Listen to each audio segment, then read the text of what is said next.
Bonjour monsieur, Bonjour. pourquoi le monde a-t-il besoin de leaders lucides et alignés?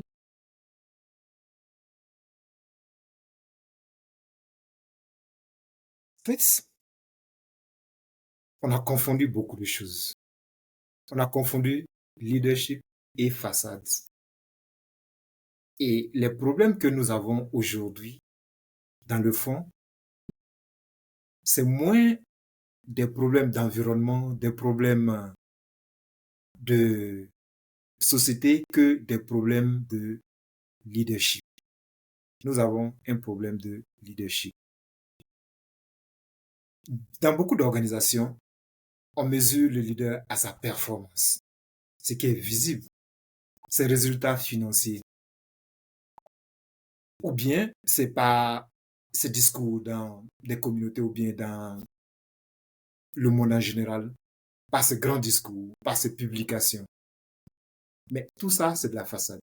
Et derrière la façade, parfois, il y a du vide. Il n'y a pas de fondation intérieure. Il n'y a pas de cohérence. Il n'y a pas de lucidité. Et ce vide finit par se voir. Il érode toute la confiance. Il affaiblit les équipes et il détruit les cultures. Du coup, vous comprenez qu'il y a beaucoup de choses à remettre en place. Le monde a donc besoin de leaders plus alignés actuellement. Pouvez-nous vous, pouvez-vous nous illustrer ce fait par une histoire de votre vécu personnel par exemple? Oui, en fait, j'ai moi-même connu cette tension, c'est-à-dire être reconnu à l'extérieur tout en sentant à l'intérieur quelque chose qui n'est pas aligné, du vide. Vouloir répondre aux attentes, mais ne pas oser interroger ses propres fondations. C'est un décalage qui un jour devient insupportable. J'ai entendu beaucoup de leaders, j'ai entendu beaucoup de personnes dans la même situation où en façade, ils font vraiment envie et à l'intérieur d'eux, c'est du vide. À l'intérieur d'eux, ils souffrent, elles souffrent. Et il y a ce décalage lorsqu'il devient insupportable, parfois il faut simplement faire face.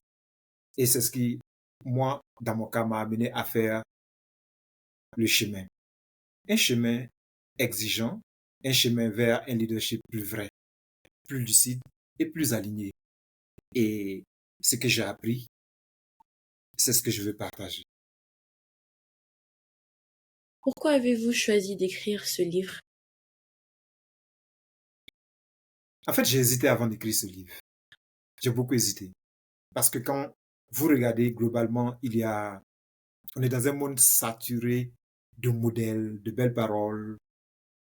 Il suffit de mettre leadership dans la barre de recherche Google et vous avez des milliers et des milliers de résultats.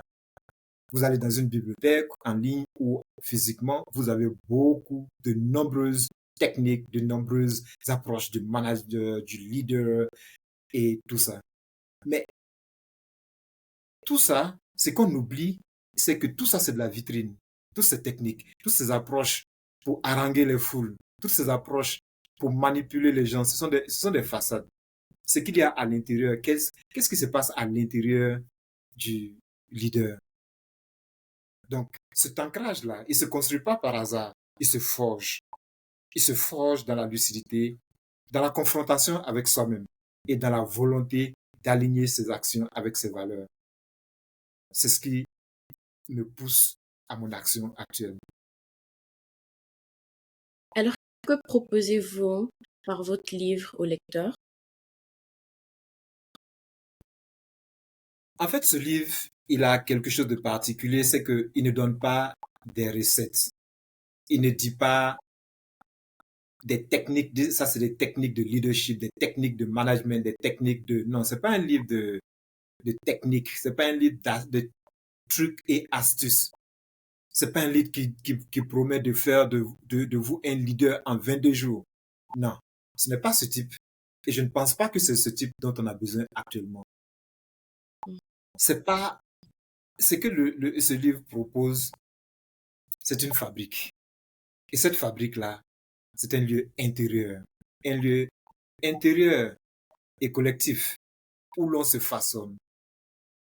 On façonne notre propre leadership, pas pour faire un copier-coller, pas pour regarder un grand leader copier sa technique et la coller et qu'on devient un bon leader, mais on se façonne soi-même pour incarner pleinement ce que l'on est, disons qui l'on est, et dans le respect de soi et dans le respect des autres.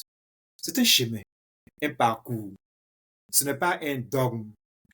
Et c'est là que c'est absolument intéressant parce qu'on se découvre dans le processus, on comprend mieux les autres et on avance avec certitude, avec lucidité et avec alignement. C'est ce que je propose dans ce livre, La fabrique du leader.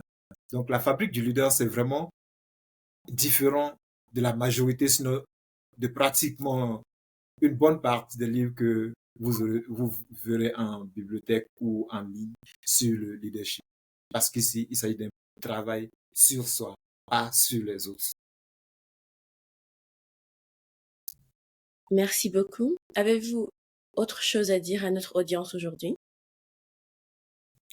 Oui, effectivement, ce que je voudrais dire à l'audience, c'est que vous qui nous suivez, sachez que ceci est le début d'une série.